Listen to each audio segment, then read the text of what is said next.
Hey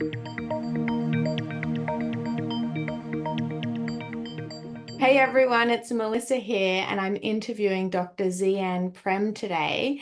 She's going to be presenting at the Many Worlds of Lucid Dreaming conference. It's a 2-week online event on behalf of IASD.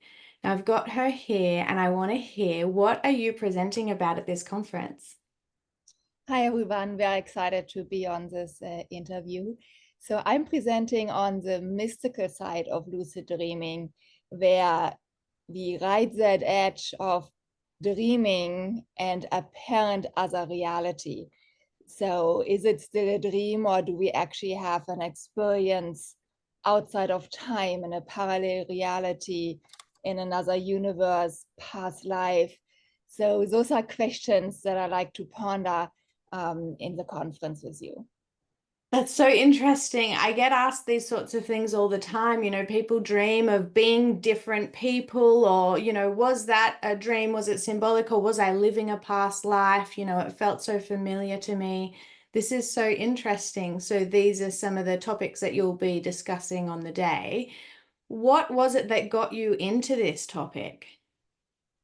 I guess it really started out with me diving really deeply into my meditation practice and into the ancient tradition of being initiated into the mystic sides of the main traditions on this planet, like Vedanta, Buddhism, Christianity. And with that, I suddenly started having visitations in my dreams of my teachers. So people that I actually knew, and received guidance in dream time. So that was 20 years ago. And since then, it's gotten into experiences where I feel like I'm in service on other parts of the planet. So, or I'm like receiving frequencies of light into my system. And I've just become very curious about that with past initiations that I've had, where it's been quite obvious visitations with these type of experiences of where does reality merge into another reality, and how many realities are there, and what's really possible for us.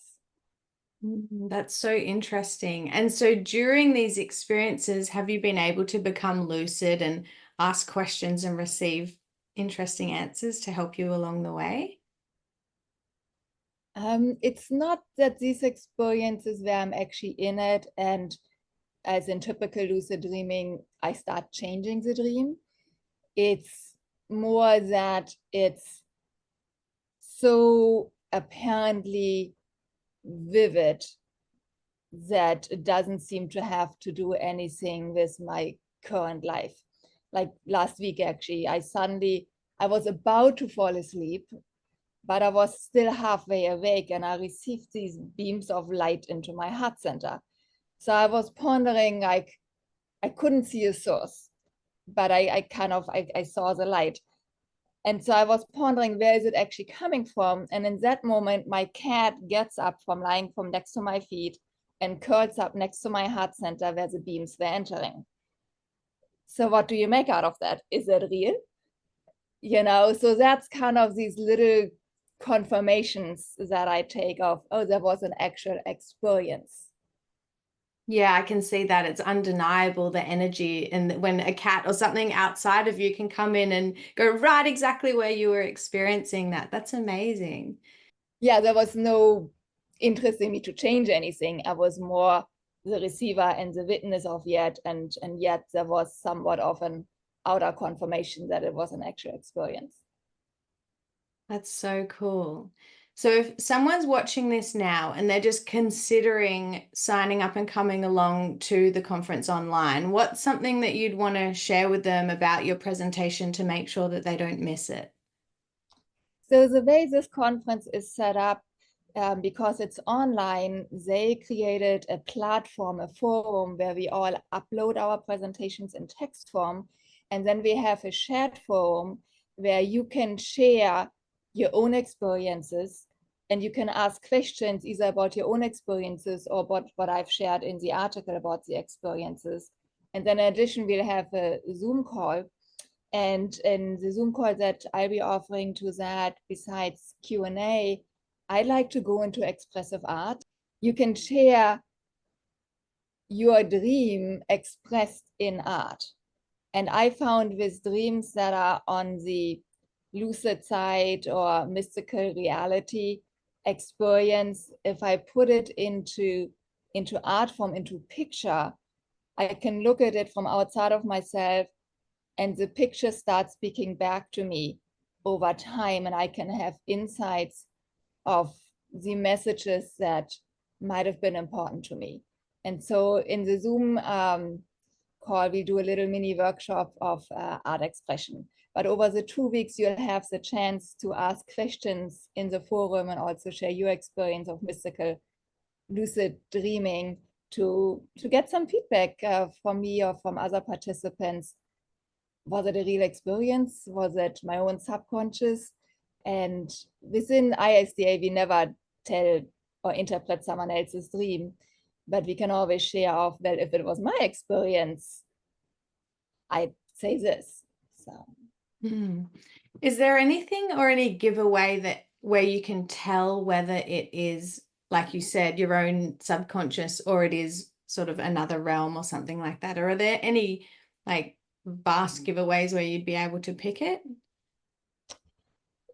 yes, yes, and there's an in-between phase where we don't know because it might be a blend. But if it is so the images are so real in 3D that you're actually walking in it. That's where for me it becomes more of a reality. So, and if I wake up from it, especially with nightmares, I've noticed if I wake up from a nightmare and I'm not scared, then I'm clearer about, wow, I've witnessed something here that I wasn't a part of, but I was still a witness of. Because if it's my own subconscious, I generally wake up scared from a nightmare. But if I wake up from a nightmare and I'm not scared, I'm noticing there's something else happening here that's very profound. Something outside of yourself. That's a good way to describe it as well, as if you're not feeling emotionally riled up by it, then it's something outside of you. That's Yeah, so that's interesting. how I like to. Yeah, thank you. Do you have any favorite dreams or experiences that you'd like to share? Yes, let me share this gift because it was a gift given to me in a dream. Um, so I was walking at a beach and I saw this woman walking there, and she was throwing this appearing metal ring or copper ring over animals like seals in the ocean over their heads, and then magically that ring would come back to her. And she kept doing it over and over again. I was like, wow. And the seals were actually just like sticking out their heads, going, yeah, I really want that ring. So, and I believe there were also dolphins. There were mostly seals, but there were also dolphins and sticking out their heads, and then the ring was thrown over their heads and came back. And the animals really wanted it. And so when I walked back on that beach and I passed that woman again, there was somewhat of a telepathic communication of like, what is that ring about? Like, what are you doing? And so she signaled back or communicated back telepathically that that ring was engraved with sacred geometry. So when she was throwing that ring over the dolphin or the seal, that animal was infused with sacred geometry, and then it came back to her. So it has somewhat of a healing capacity. And then she just ran it through my body and back up. And there was kind of a glimmering sensation. And so, yeah, so I woke up from the dream. I shared it with a colleague who actually creates psychogeometry. Then I honestly forgot about it. And then I reread that email again. It came back to me. And so since then, I've actually more consciously used it in the etheric world because I do energy work. And so originally I thought it's a ring that needs to be created in the physical. So, and now I'm realizing, oh, it doesn't need to be created the physical, or it might even be profound, but I can use it within the etheric world of calling in that ring again from those beings and run it through my body or my cat's body. And it does have somewhat of a tingling effect on me. So I'm just going to give that to you, and you can receive it and play with it. And uh, yeah, it was an interesting gift that came that I'm noticing I can actually use in Mm. my day-to-day life in that more astral realm. Thank you. That is a gorgeous gift. Isn't it lovely you can bring something from another realm back here to heal? That's beautiful. Thank you so much. Is there any last messages or words of advice or any something important on your heart that you feel you want to share now coming up before the conference?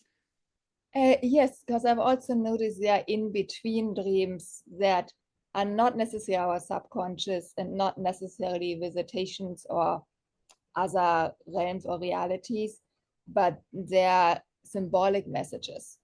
So that sometimes, so I had one dream where it was also a nightmare. I was working in a store and this robber came in and pointed a gun at me, and he just said like, "Sit, don't move." And so I woke up and I was very puzzled about it. And so I drew the dream in my pictures, my expressive art experiment. And it took a few days, and then it got back to me because I had the pictures of me sitting in that store with the guy with the gun, and I only wrote that one significant sentence down: "Sit, don't move." And then it occurred to me, it's like, oh, I meant to meditate more because I'm a meditator, and I just laugh about it. It's like, duh. So it wasn't a parallel reality. It wasn't also my subconscious that felt like there was a message, which I would hope from my teacher coming in or from my own higher self, that gave me a symbolic message that wanted to like give enough significance to a nightmare so I would pay attention to it. But it was actually about meditating. That's awesome. I love sometimes it's just the words, isn't it? They come so clear, but it takes a while until you click and realize that's so cool. So It's not always. have you taken on the advice and been meditating more? Yes, I have. I've gotten back to 6 hours a day at times, Oh, which is wow. beyond norm. But I guess my system needed the recharge. 6 hours a day. That's incredible. So you would have extremely long, vivid, lucid dreams if you can be meditating for so long. Do you really feel like it has an impact on you? Yes, and I guess that's where for me it's been the pathway into lucid dreaming, because I go to bed and I even lying down, I go into a meditative state. And so in that meditative state, the brain waves shift.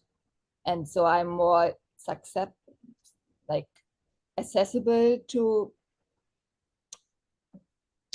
non-ordinary information.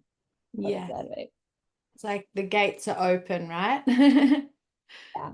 So I highly recommend. I always had a meditation practice after getting up and before going to bed, but then I've really also extended it into going into meditation, and from there trying to keep that meditative state going to sleep, so that sleep actually becomes a meditative rejuvenation.